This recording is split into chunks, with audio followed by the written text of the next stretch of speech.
Madam, আপনাকে arrest করা হচ্ছে। কেন, কোন অপরাধে? আপনার কাছে জাল নোট ছাপানোর যন্ত্র পাওয়া গেছে। তা জাল নোট কি পেয়েছেন? না, জাল নোট তো পাইনি। খালি যন্ত্র থাকলেই আমি অপরাধী? হ্যাঁ, যন্ত্র থাকলেই অপরাধী। আমিও আপনার নামে রেপ কেস দেব। ও মা, কেন? আপনার কাছেও রেপ করার যন্ত্র আছে।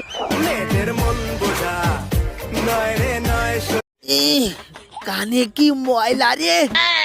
বাবা ব্যথা লাগে। এ থাম, একসরে কান ঝুড়ি ফেলাবো তোর। জীবনে ময়লা পরিষ্কার করে না, নোংরা দেখছিস? ফু, শয়তান একটা। এক গ্লাস জল দাও তো। আরে গ্লাস উপরে ধরো, আরে কলের মুখে ধরো, আরে ওই মুখে না। নাম কি? নাম ক। জরিনা বেগম। বেগুন কারো নাম হয়? বেগুন না, বেগম। ও, জরিনা বেগম।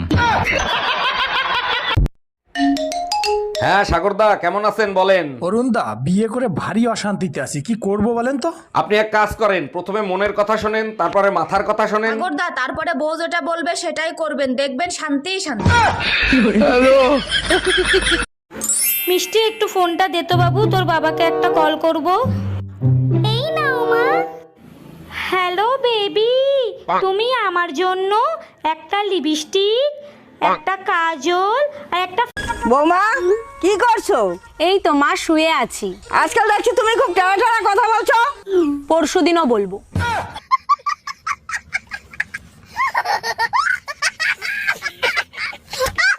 ওই তো দাদাকে না মারছে। কোথায়? ওই সে রাস্তায়। ওই তুই ঘর ঢুকছিলিস কেন? ভিতরে জাঙ্গিয়া পরে নি, জাঙ্গিয়াটা পরে নিলাম। তাড়াতাড়ি যাচ্ছি। তুমি যে 2-3টা ছেলে মেয়ে পয়দা দেছো, ওগুলো কি একটাও মানুষের জাত হইছে? সব দোষ আমাকে দিচ্ছ কেন? তোমার কোনো দোষ নাই। এক মিনিট, আমার দোষ দিচ্ছ কেন? পয়দা তো দিছো তুমি। তুমি যে জিনিস কুরিয়ার করছো, আমি সেই জিনিস ডেলিভারি দিছি, তাহলে দোষটা কার?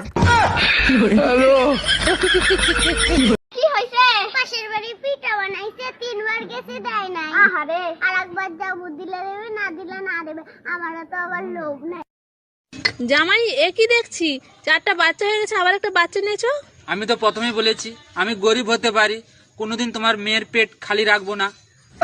অরুণ ভাই, রোজ ডেতে রোজ দিলেন, চকলেট ডেতে চকলেট দিলেন, টেডি ডেতে টেডি দিবেন না? ভাবি, আমি সিদ্ধান্ত নিয়েছি, আমি আপনাকে একটা জীবন্ত টেডি উপহার দেবো। বলেন কি অরুণ ভাই, তাই নাকি? তা কখন দিবেন? আজকেই দেবো, কিন্তু ডেলিভারি হইতে কিন্তু 9 মাস সময় লাগবে। এই যে ভাইজান, শুনছেন? জি ভাবি, বলেন। আমি যদি ভুল না হয়ে থাকি, আপনার ওয়াইফ বাম হাতি, তাই না? ও মাই গড, আপনি কি করে জানলেন? আপনি তাকে চেনেন নাকি? চিনি না, তবে আপনাকে দেখে বোঝা যাচ্ছে। তাহলে কি করে জানলেন? আপনার ডান গাল ফোলা দেখে। তাই পাশের বাসার ভাবিরে দেখছো কি বিশ্রী ভাবে শাড়ি পরে? কোন ভাবি, যারে সবাই এখন আন্টি বলে ডাকে? আরে হ্যাঁ, পেট বের করে শাড়ি পরছে, পেটের বিশ্রী কালো দাগ দেখা যায়। আরে বোকা, ওটা কালো দাগ না, ওটা হলো পেটের নিচে ট্যাটু আঁকানো। আজকে তোরে খাইছি, ওই ট্যাটু তুই দেখলে কি করে? Bye bye.